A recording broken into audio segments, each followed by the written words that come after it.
Welcome back. I'm Dr. Zohara Hieronimus, and you're listening to 21st Century Radio. Learn more about us at www.21stcenturyradio.com. Recently, I was talking with an old college friend, and I said, I had this great meditation the other day, and I saw that we could have these flotillas of barges floating all over the world, growing food and remediating the water. And he said, well, don't you remember the work of the new Alchemy Institute, Dr. John Todd and Nancy Jack Todd? And, of course, that is what we're going to discuss tonight is the work of the new Alchemy Institute. And John and Nancy are both with us. If you recall, we've talked about this in the past. I think in the 1980s they joined us.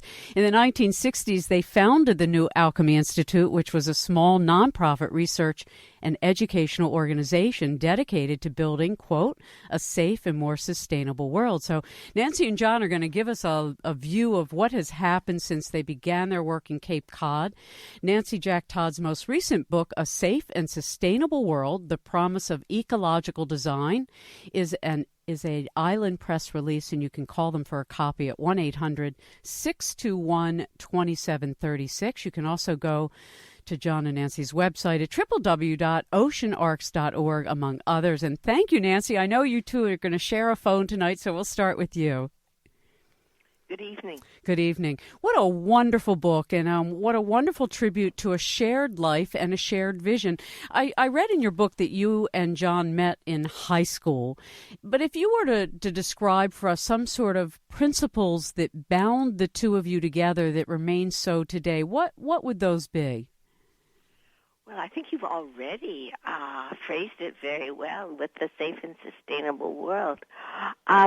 When we first met, I was actually much more involved in the peace movement and less involved in environmental ideas.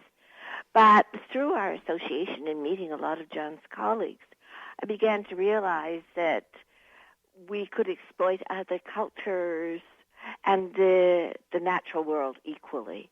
And so I became really concerned with not critiquing what we were doing, which it's not very rewarding. There were lots of brilliant people doing that. But in trying to experiment with and understand how we could live sustainably on the planet. Which you did, and what you managed to bring to the world was a way of understanding that there is such a thing, and I think John is certainly world-renowned and recently won a beautiful Buckminster Fuller Award for this notion of ecological design. Describe for us, though, here you were youngsters with very young children, and you had this notion that it wasn't enough just to get your PhD and go teach. You had to, use your vision to reimagine how do we live on the land. Were there principles you mentioned other cultures and indigenous peoples. Would you say that some of the principles are borrowed from our long-lived, communities around the world? Well, I would think we didn't realize that at the beginning, but came to understand it. We really started by acting totally almost as a gut response that we knew the way we were living. This was in the late 60s, was unsustainable. Right. We were living in San Diego, and I could see, I was learning that nitrates from fertilizer going into water was harmful to children, particularly babies, and I just had a new baby. I could look out at the horizon in a beautiful California climate and see a rim of brown, because gasoline was still, had added lead in those days, a rim of brown around the horizon that was pollution from gasoline and from the heavy traffic. Right. And there was at one point, children in Los Angeles were told not to run. Can't keep children from running. Right. Don't run, the air's bad today. Well, when you look back at that, here we are really half a century later, and so many of the things that... that still catches me off guard, but yes. Yeah, right. No, I know. We're all getting older. We just don't know it. our bodies occasionally remind us, but our Yes, spirits exactly. get younger, and I have to say, as I started as an activist at 14, handing out leaflets for Ralph Nader's acid rain campaign. Oh, really? And I'm now 55, so I myself have been involved in this more than most of my life. And it's with great joy, at the same time profound understanding that it's only because the challenges are so severe that the whole world is being called to the task in a very immediate and conscious way. Absolutely, absolutely. And at last, we're responding. Yes, exactly. So when we look at the new Alchemy Institute, when you founded this on Cape Cod, there weren't really models to look towards. So talk to us about what you built and why you built it and the components you did. And then maybe we'll talk to John a little bit about the whole overarching Certainly. process of deco design.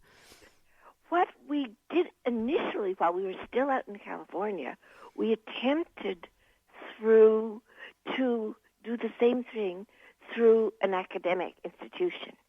And we really learned that there was a rule against practically everything we wanted to do. What we wanted. So we realized we had to go out on our own to be able to experiment really tangibly with other methods other than industrial agriculture for producing food. For producing food, we would now emphasize locally.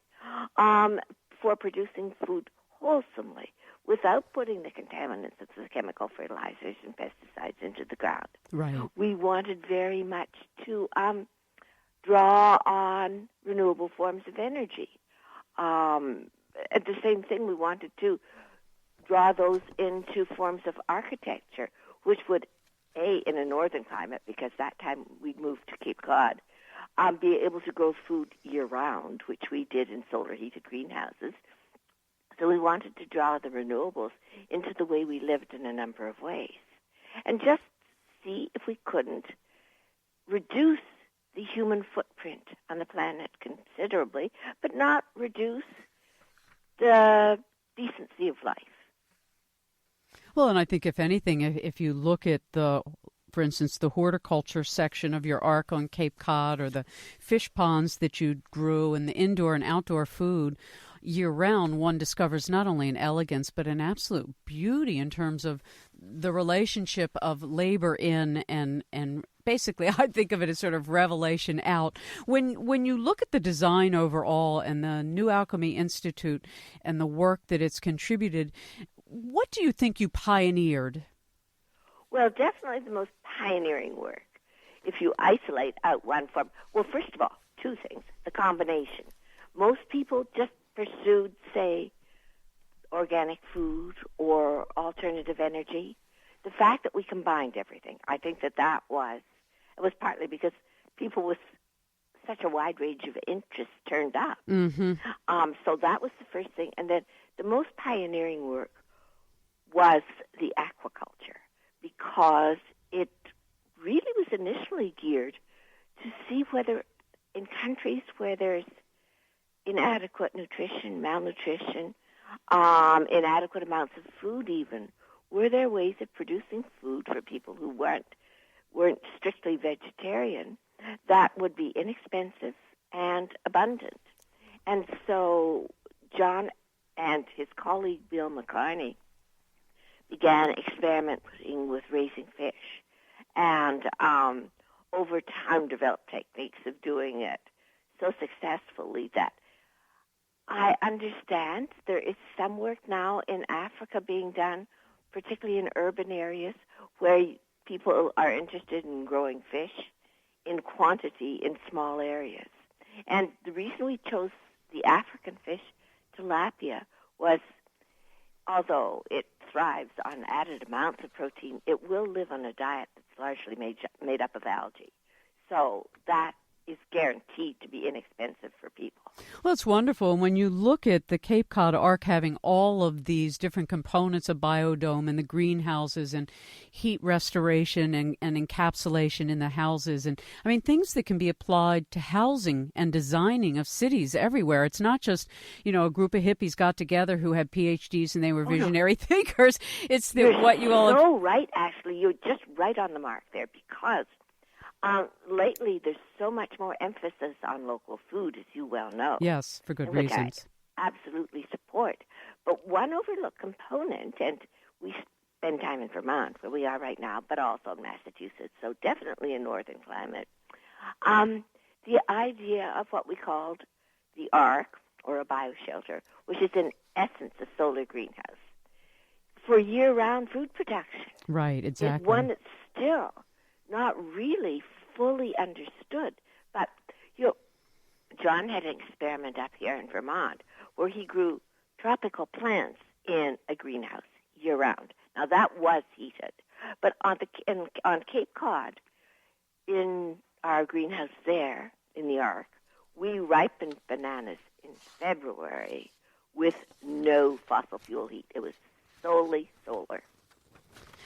Well, one of the things, we're going to take a little break, and when we come back, maybe we can talk with John a bit about this. And thank you so much. I mean, it's just a wonderful opportunity. I mean, really, I told you in the beginning that you heard, I don't know if John was able to hear that our interview tonight came as a result of a discussion I had with a friend of mine who's a geneticist. And I just had this image of these whole floating barges for community to grow food and restore the water all over the world. And that's when he said, well, you must know the work, of Dr. John Todd. One of John's major hopes. He would love to create a barge. He would just adore it. Yeah. He came close several times, but the community involved turned away from the idea. But now the need is so much greater.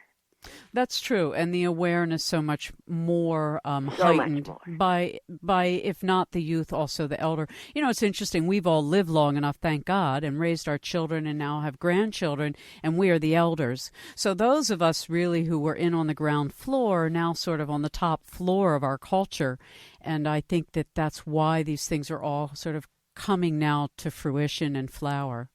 Isn't it wonderful? It is. It really is. It's beautiful when you live long enough to see some of your seeds flower. So we're going to take a little break, and then we'll come back, and we'll pick up with John for a bit. I'll hand the phone over to John. Thanks right now. so much. We're going to take a break. We'll be right back. If you've just joined us, our guests are John and Nancy Todd. Nancy's most recent book, A Safe and Sustainable World, The Promise of Ecological Design, is a 2008 Island Press release. Thanks for listening. We'll be right back. Hi, I'm Angela Anderson. I'm the director of the Climate and Energy Program for the Union of Concerned Scientists. That's www.ucsusa.org. And you're listening to 21st Century Radio with Dr. Hieronimus. Online with us are John and Nancy Todd, and Nancy Jack Todd's recent book, A Safe and Sustainable World, The Promise of Ecological Design, is an Island Press 2008 release. And online with us now is Dr. John Todd, who is a recognized global leader in the field of ecological water purification, among other things. And out of, I guess one could say, the phoenix rising when the new Alchemy Institute closed in 1991 was Ocean Arcs International. And thank you for joining us, John. It's my pleasure. And congratulations on what a profound award from the Buckminster Fuller Institute on your design. Would you give us, if you could, the overview of what it is you have been trying to communicate to the world that is finally now being understood? Wow. You know how it is in the media. They ask you for your life and your life work in a soundbite. I could see that.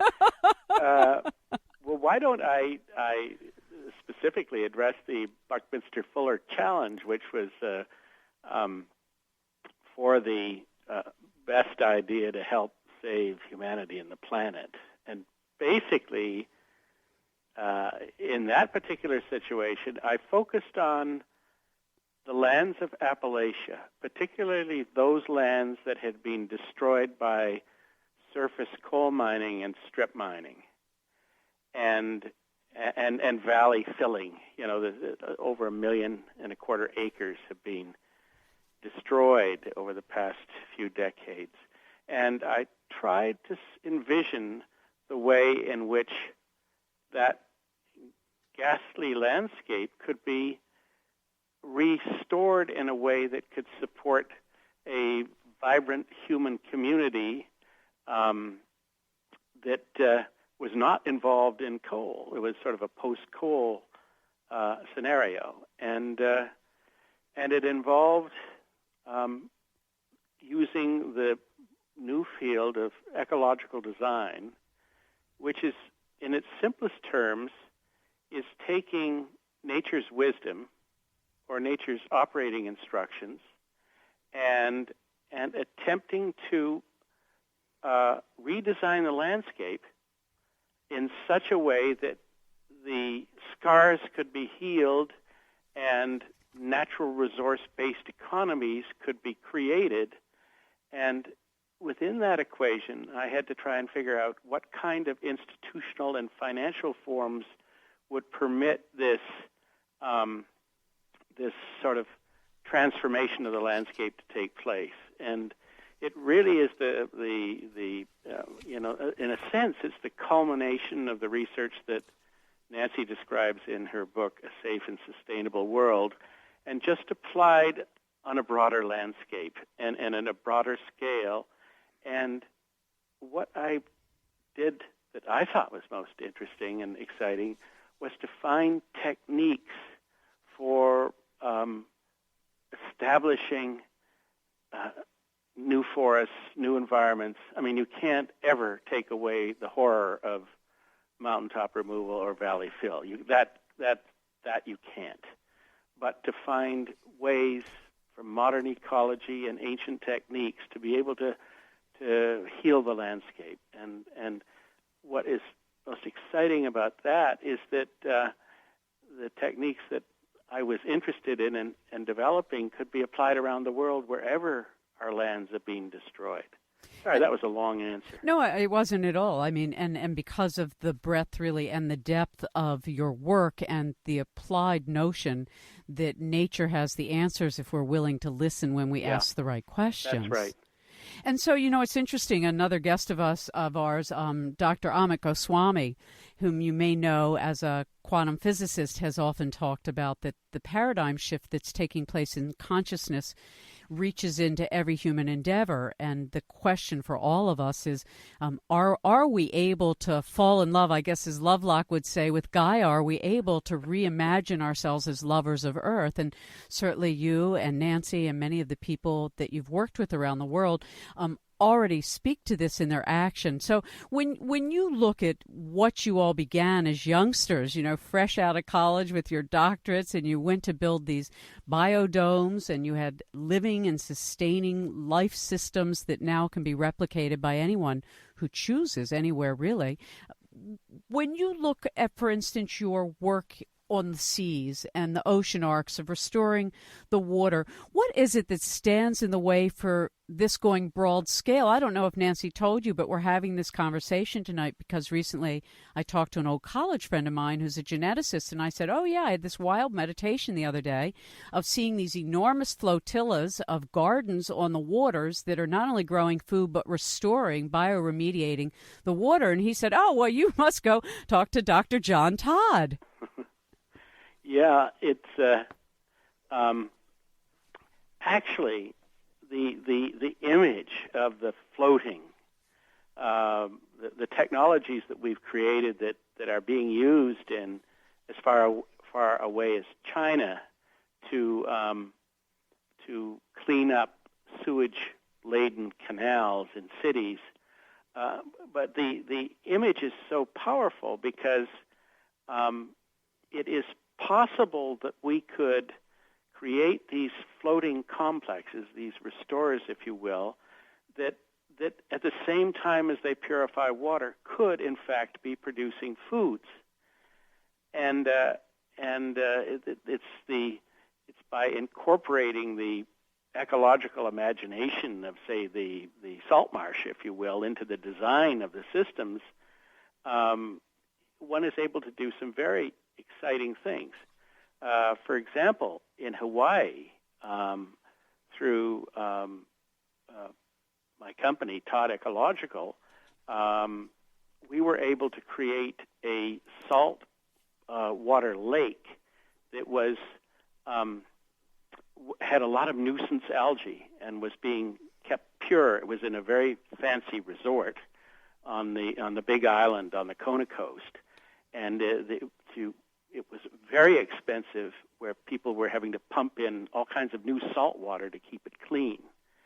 And we designed 2 restorers, these floating ecologies, if you will, and they immediately cleaned up the water. The water became crystal clear, and the sediments on the bottom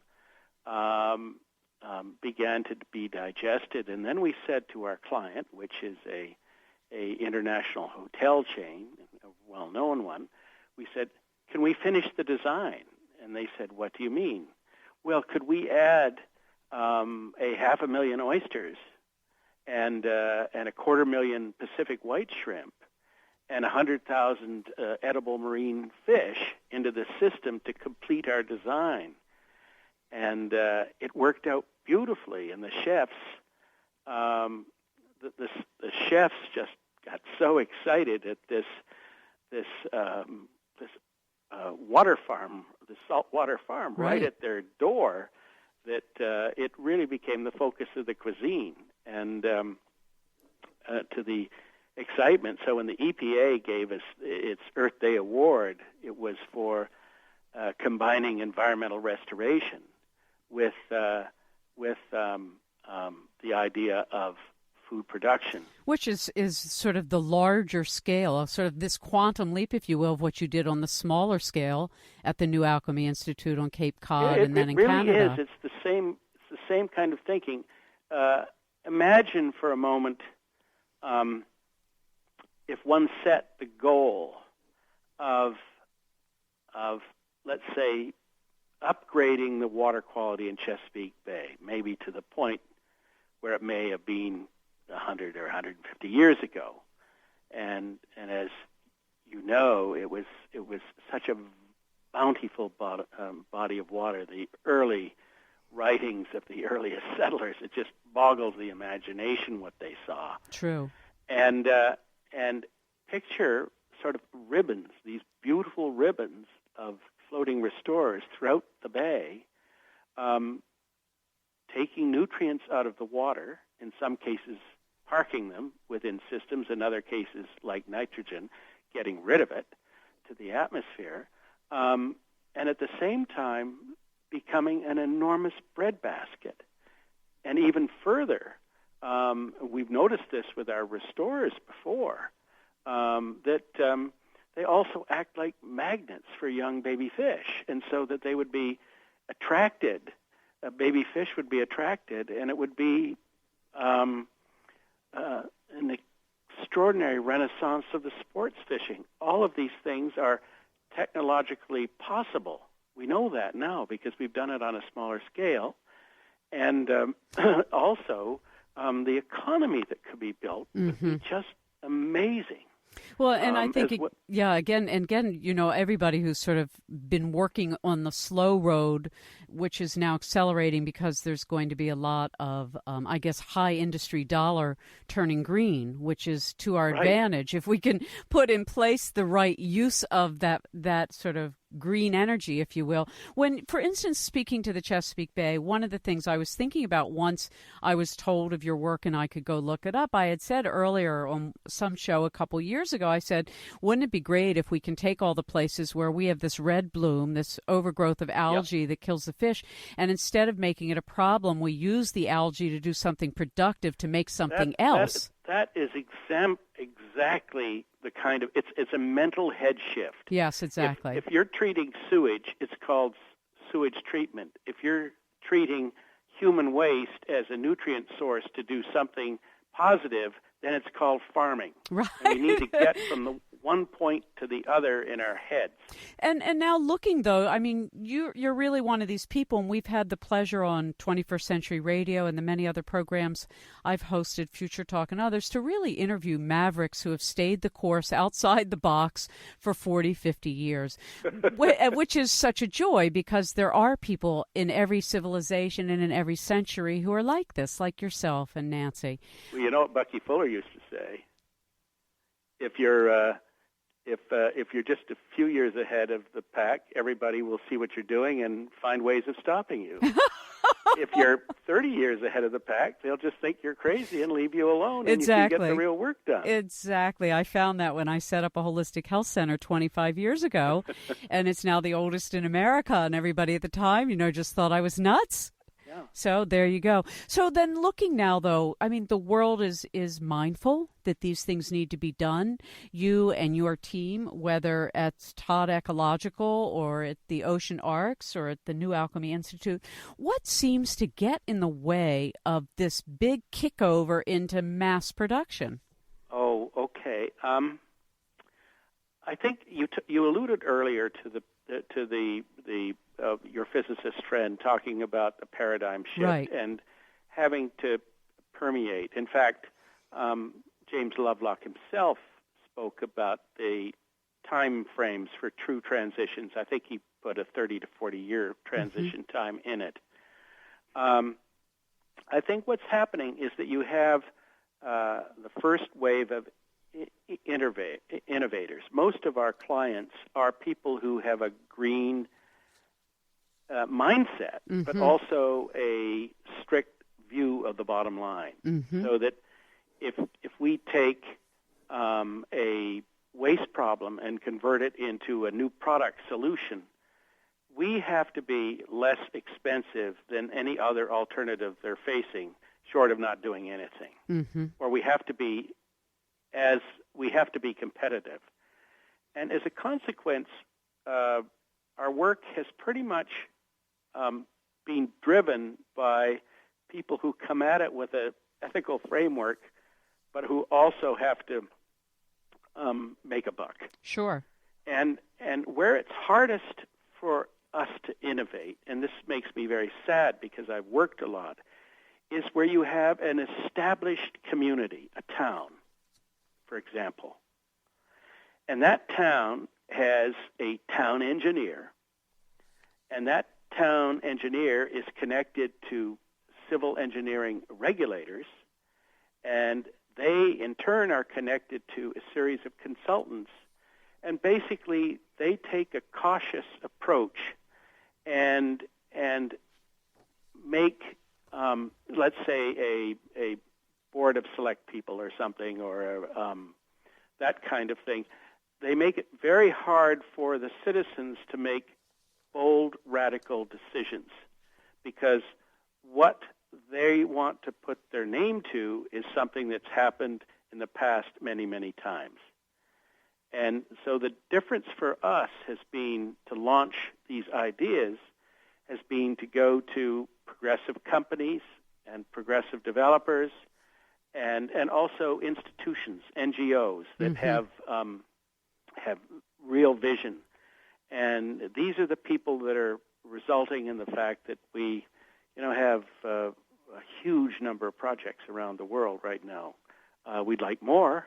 I wouldn't deny and that. are there any that you've? I mean, this like I said, this thing I saw in meditation, and I saw it. Not only did I see these floating flotillas growing food and providing income and housing, but they were also oxygenating the water, and I saw these enormous sort of hubs of restoration that. It's just, I guess I'm naive sometimes in thinking about, well, here's the obvious solution. Gee, isn't the status quo sick of their failures?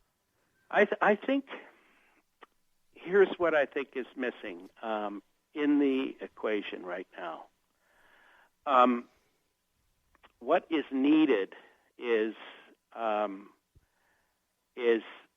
somebody who is of real means, who gets these ideas and says to themselves, I'm going to underwrite this, and no questions asked. I'm just going to underwrite it. And that, I think, is what's been lacking from the equation. You're talking about very high finance entrepreneurs with vision. Yeah, and it's somebody who has been so successful that they do not need to be successful anymore. They need to be bold. Say somebody like a Sir Richard Branson or something like that. And when you look, though, these are like deep questions. In the same way we have deep ecology, we have deep reflection. And I sometimes feel that there's a little piece of the heart that isn't open yet in our collective consciousness. And it's not just about you and me or a million people who might have already sort of seen the interrelationship between all life and trying to live that way, but yet there's still some little revolutionary little something. I always feel like, what is that little something that's that spark to awaken the heart? Yeah, it may be almost in there's another way of viewing this, and I'm not saying that I'm right at all.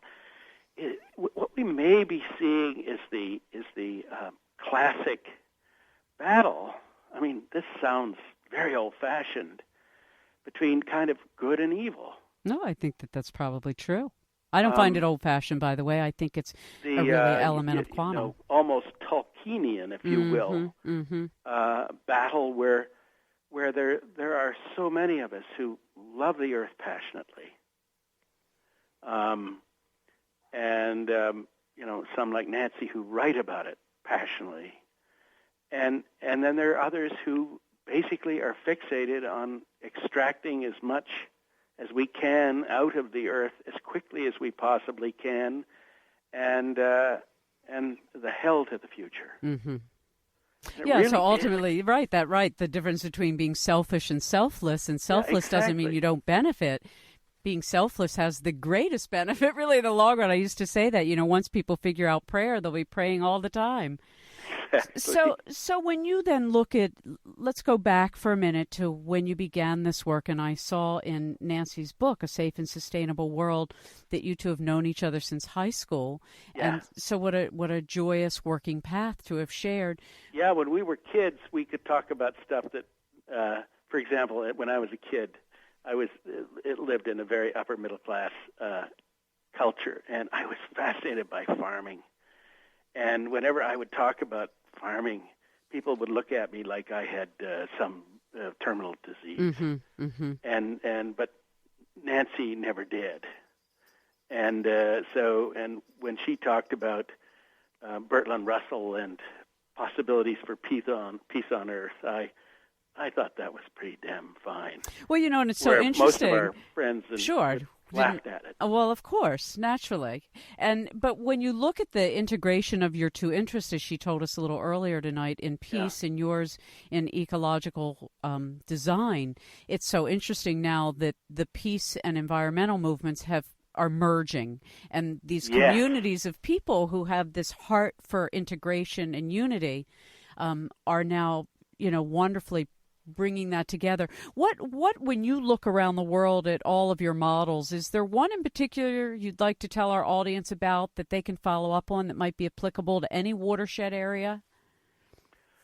Well, you know what the way I want to tell this story before we turn this back to Nancy is there's a little greenhouse in Vermont where my students are at work. In my ecological design class, and inside this greenhouse there's 71 students, and there are about 20 little what we call eco machines or ecological machines, and in that room are 70 people who are beginning to see for the first time how nature organizes, how nature self-designs, how nature replicates, how diversity is essential, how all the kingdoms of life must be present for there to be a whole. They're learning on so many different levels. They're learning on an intellectual level, they're learning on a philosophical level, and they're learning on a gut level to have hope, because some of them are taking and putting nasty chemicals in to each team has one that's a control and another eco machine to which they're applying some kind of stress. Is this at the University of Vermont? And they're putting everything ranging from cleaning chemicals to birth control pills. They're doing everything. Interesting. And what's so interesting in there is that they're now becoming engaged in complex nature on a desktop, if you will, level. There is an educational eco-machine manual that's available. I see that. I just clicked on it. And that is, it's first of all, it's wonderful. The illustrations are by some of my most creative students, one Colombian and another from Maine. And it's a way for almost anybody to get started. And what you have on your desktop or in that greenhouse at the University of Vermont is the beginning of an exploration of the potentiality that is out there if we are ever to enter an ecological age in which the human family becomes in harmony with the natural world to the mutual benefit of both. Amen. And so that's where I would start, rather than look at any of my any of our big projects. Well, and I think that as an educator and as a pioneer, we eventually understand that. First we look at our good works in the world, and they're massive and mighty sometimes, but it really is those individual seed pods of other humans who get inspired each generation, who carry the baton and go forward. Yeah. So you've really spoken like a true pioneer that has watched the garden grow. We're going to take a little break, John, and we're going to come back and talk to Nancy a bit more about her recent release, A Safe and Sustainable World. And if we don't get a chance to speak again tonight, what a pleasure. Thank you so much. It's been wonderful talking to you. I mean, how enlightened you are. What a program. We've been, like you and many others, my husband and I started in radio together in the 80s. He's a little older than me. He's in his late 60s. And this always makes me the child among us because I'm always going to be 10 years younger. A woman likes that. It's a perfect design. Yeah, exactly. Don't go away. You can make all the mistakes happily. Oh, well, this is right. Thank you for reminding me of that. I'll have to remind Bob of that. Oh, yes, I'm joyfully making my youth mistakes. Yeah. We'll be right back again. John and Nancy Todd are with us. Learn more at www.oceanarcs.org and be inspired.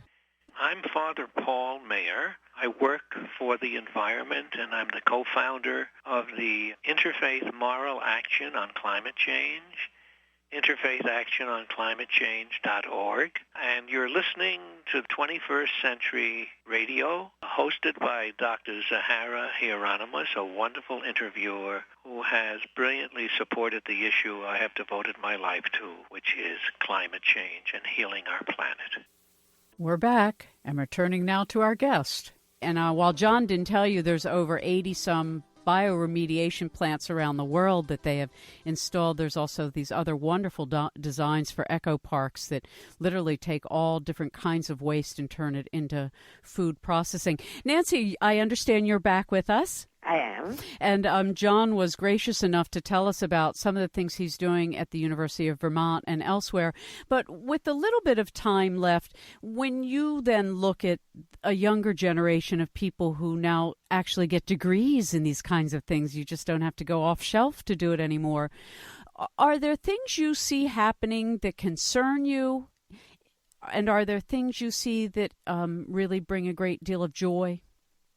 Well, I would say I think we're at a great turning point.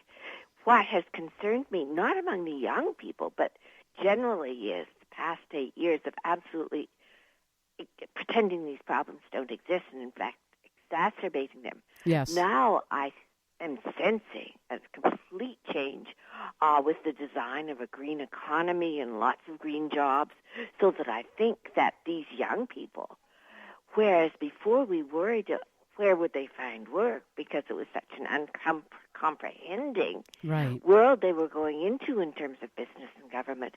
But I think that is changing dramatically now. And among the young people, no, I am, if anything, only heartened. I don't see... Now, this is okay. I have to say there's a sharp divide here. The kids in natural resources and environmental design, ecological design, say...